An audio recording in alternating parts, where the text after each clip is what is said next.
Alice's Adventures in Wonderland by Lewis Carroll. Chapter 7.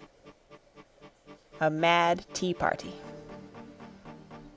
There was a table set out under a tree in front of the house, and the March Hare and the Hatter were having tea at it. A Dormouse was sitting between them, fast asleep, and the other two were using it as a cushion, resting their elbows on it and talking over its head. Very uncomfortable for the Dormouse, thought Alice. Only, as it's asleep, I suppose it doesn't mind. The table was a large one, but the three were all crowded together at one corner of it. "No room! No room!" they cried out when they saw Alice coming. "There's plenty of room," said Alice indignantly, and she sat down in a large armchair at one end of the table. "Have some wine," the March Hare said, in an encouraging tone.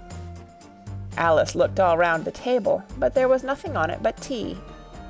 "I don't see any wine," she remarked.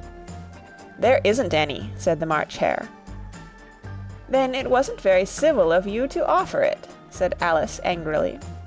"It wasn't very civil of you to sit down without being invited," said the March Hare. "I didn't know it was your table," said Alice. "It's laid for a great many more than three." "Your hair wants cutting," said the Hatter. He had been looking at Alice for some time with great curiosity, and this was his first speech. "You should learn not to make personal remarks," Alice said with some severity. "It's very rude." The Hatter opened his eyes very wide on hearing this, but all he said was, "Why is a raven like a writing desk?" "Come, we shall have some fun now," thought Alice. "I'm glad they've begun asking riddles. I believe I can guess that," she added aloud. "Do you mean that you think you can find out the answer to it?" said the March Hare. "Exactly so," said Alice. "Then you should say what you mean," the March Hare went on. "I do," Alice hastily replied. At least, I mean what I say. That's the same thing, you know." "Not the same thing a bit," said the Hatter. "You might just as well say that I see what I eat is the same thing as I eat what I see." "You might just as well say," added the March Hare, "that I like what I get is the same thing as I get what I like." "You might just as well say," added the Dormouse, who seemed to be talking in his sleep, "that I breathe when I sleep is the same thing as I sleep when I breathe." "It is the same thing with you," said the Hatter, and here the conversation dropped, and the party sat silent for a minute while Alice thought over all she could remember about ravens and writing desks, which wasn't much. The Hatter was the first to break the silence. "What day of the month is it?"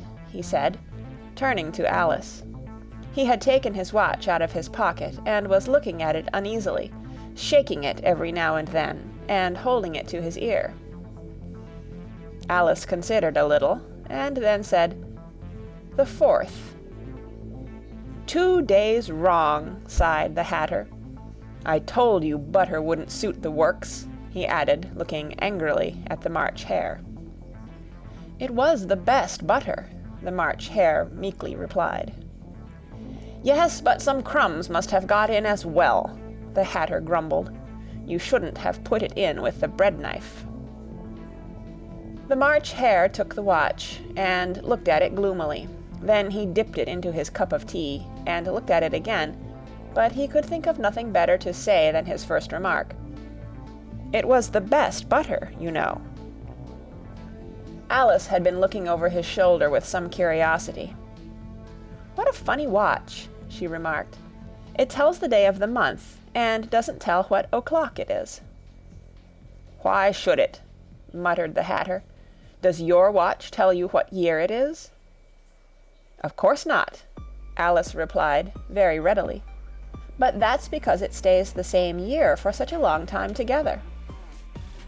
"Which is just the case with mine," said the Hatter. Alice felt dreadfully puzzled. The Hatter's remark seemed to have no sort of meaning in it, and yet it was certainly English.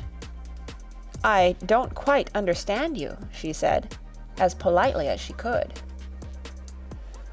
"The Dormouse is asleep again," said the Hatter, and he poured a little hot tea upon its nose. The Dormouse shook its head impatiently and said, without opening its eyes, of course, just what I was going to remark myself." "Have you guessed the riddle yet?" the Hatter said, turning to Alice again. "No, I give it up," Alice replied. "What's the answer?" "I haven't the slightest idea," said the Hatter. "Nor I," said the March Hare. Alice sighed wearily. "I think you might do something better with the time," she said, "than waste it in asking riddles that have no answers." "If you knew time as well as I do," said the Hatter, "you wouldn't talk about wasting it. It's him." "I don't know what you mean," said Alice. "Of course you don't," the Hatter said, tossing his head contemptuously. "I dare say you never even spoke to time." "Perhaps not," Alice cautiously replied. "But I know I have to beat time when I learn music." "Ah, that accounts for it," said the Hatter. "He won't stand beating. Now, if you only kept on good terms with him, he'd do almost anything you liked with the clock. For instance, suppose it were 9 o'clock in the morning, just time to begin lessons. You'd only have to whisper a hint to time, and round goes the clock in a twinkling. 1:30, time for dinner." "I only wish it was," the March Hare said to itself in a whisper. "That would be grand, certainly," said Alice thoughtfully. "But then, I shouldn't be hungry for it, you know." "Not at first, perhaps," said the Hatter, "but you could keep it to 1:30 as long as you liked." "Is that the way you manage?" Alice asked. The Hatter shook his head mournfully. "Not I," he replied. "We quarreled last March, just before he went mad, you know," pointing with his teaspoon at the March Hare. "It was at the great concert given by the Queen of Hearts, and I had to sing, 'Twinkle, twinkle, little bat, how I wonder what you're at.' You know the song, perhaps?" "I've heard something like it," said Alice. "It goes on, you know," the Hatter continued, "in this way. Up above the world you fly, like a tea tray in the sky, twinkle, twinkle." Here the Dormouse shook itself and began singing in its sleep, "Twinkle, twinkle, twinkle, twinkle," and went on so long that they had to pinch it to make it stop. "Well, I'd hardly finished the first verse," said the Hatter, "when the Queen jumped up and bawled out, 'He's murdering the time! Off with his head!'" "How dreadfully savage!" exclaimed Alice. "And ever since that," the Hatter went on in a mournful tone, "he won't do a thing I ask.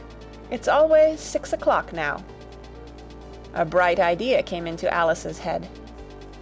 "Is that the reason so many tea things are put out here?" she asked. "Yes, that's it," said the Hatter with a sigh. "It's always tea time, and we've no time to wash the things between whiles." "Then you keep moving round, I suppose," said Alice. "Exactly so," said the Hatter, "as the things get used up."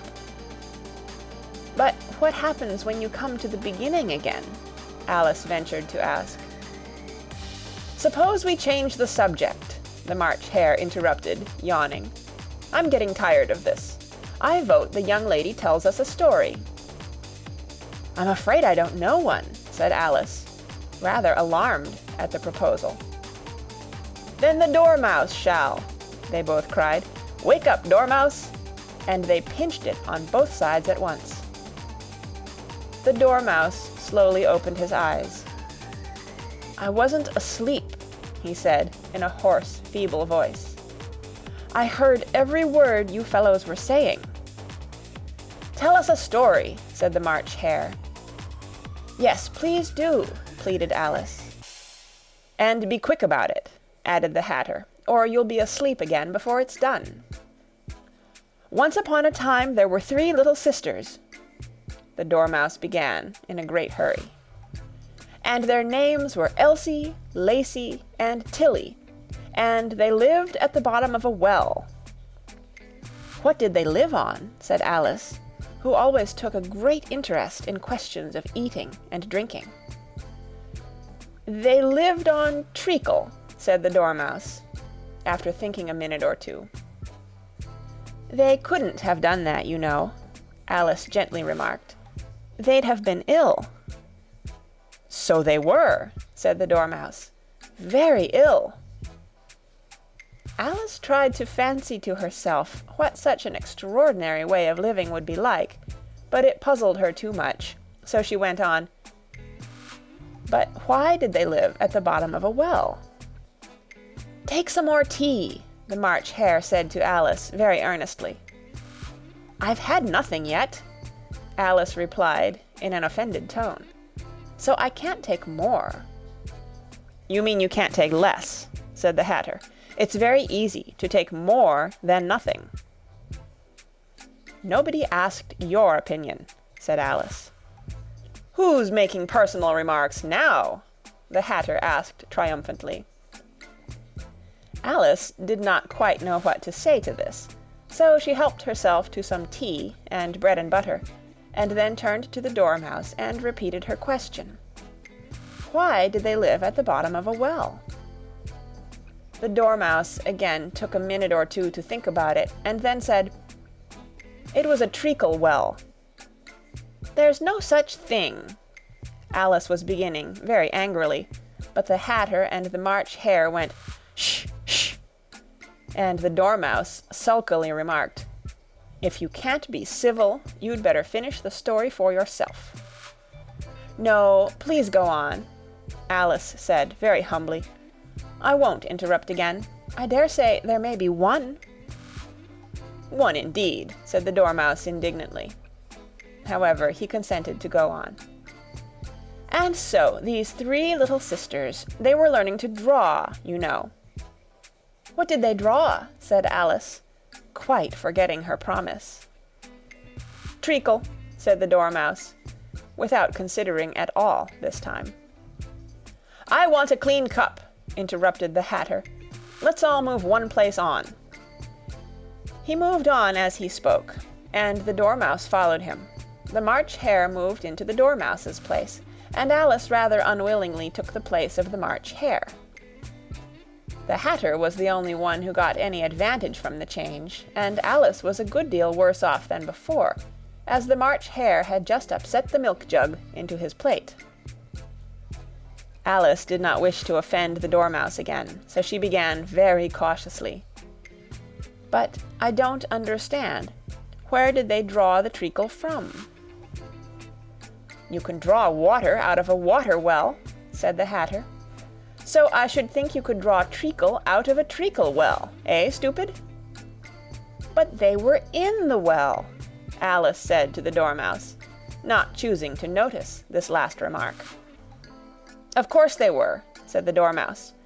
"Well in." This answer so confused poor Alice that she let the Dormouse go on for some time without interrupting it. "They were learning to draw," the Dormouse went on, yawning and rubbing its eyes, for it was getting very sleepy. "And they drew all manner of things, everything that begins with an M." "Why with an M?" said Alice. "Why not?" said the March Hare. Alice was silent. The Dormouse had closed its eyes by this time, and was going off into a doze, but on being pinched by the Hatter, it woke up again with a little shriek, and went on. "That begins with an M, such as mousetraps, and the moon, and memory, and muchness. You know you say things are much of a muchness. Did you ever see such a thing as a drawing of a muchness?"